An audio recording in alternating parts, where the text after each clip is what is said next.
हनुमान जी का बाल्यकाल उतना ही अद्भुत था जितना उनका पराक्रम।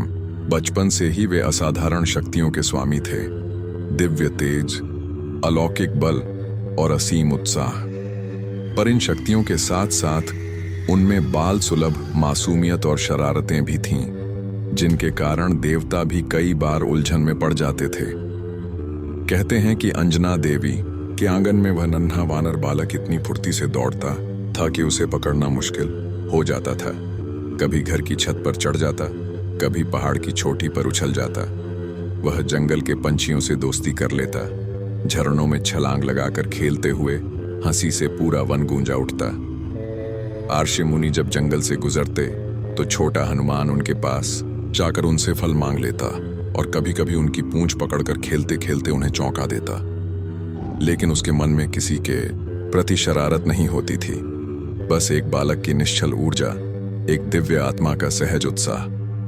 इन्हीं दिनों की एक घटना इतिहास में सबसे अनोखी और चमत्कारिक मानी जाती है। सूर्य को फल समझकर निगल लेना। एक दिन सुबह सुबह हनुमान जी की आंखें खुलीं।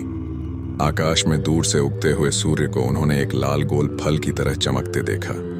उनका मन फल खाने को हुआ और चूंकि उनके पास असाधारण शक्ति थी, वे बिना सोचे आकाश की ओर उछल पड़े। हवा को चीरते हुए, बादलों को हटाते हुए वे सीधे सूर्य की ओर बढ़ चले। देवता हतप्रभ रह गए। एक छोटा बालक सूर्य की ओर बिना भय के उड़ चला था। इधर सूर्य देव अपना रथ लेकर आकाश में आगे बढ़ रहे थे।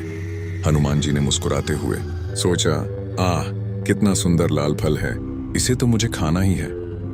और अगले ही पल उन्होंने अपनी बाहें फैलाकर सूर्य को पकड़ लिया। सूर्यदेव घबरा गए। उन्होंने हनुमान जी को समझाया, बालक, मैं फल नहीं हूं, मैं तो सूर्य हूं, पूरे संसार को प्रकाश देता हूं। लेकिन बाल हनुमान कहाँ मानने वाले थे। उनका मन तो खाने में लगा था। वे सूर्य को निगलने लगे। थोड़ा सा ही समय बीता कि पूरा संसार अंधकार में डूब गया।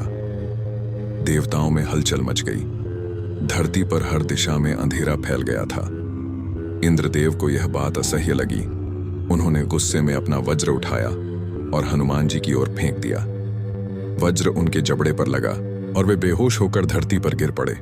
यह दृश्य देखकर अंजना देवी का हृदय चिर गया। देवताओं को भी अपनी गलती का एहसास हुआ। वे एक बालक की दिव्यता को न पहचान पाए थे। इसी समय पवन देव, हनुमान जी के पिता, क्रोध में भर उठे। वे अपने पुत्र को घायल देखकर तांडव करने लगे।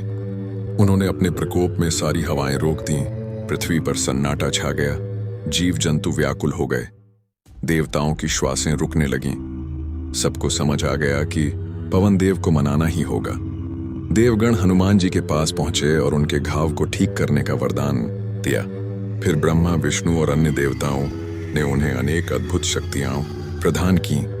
अजर अमर होने का वर, रूप बदलने का वर, अपार बल, अपार तेज और संकट मोचन बनने की शक्ति। हानि भले हुई हो, पर इस घटना ने हनुमान जी को वह दिव्यता दी जिसने उन्हें जगत का महानायक बना दिया। बचपन में सूर्य को फल समझकर निगलने वाला वही बालक आगे चलकर राम भक्त हनुमान के रूप में संसार के हर संकट का समाधान बना।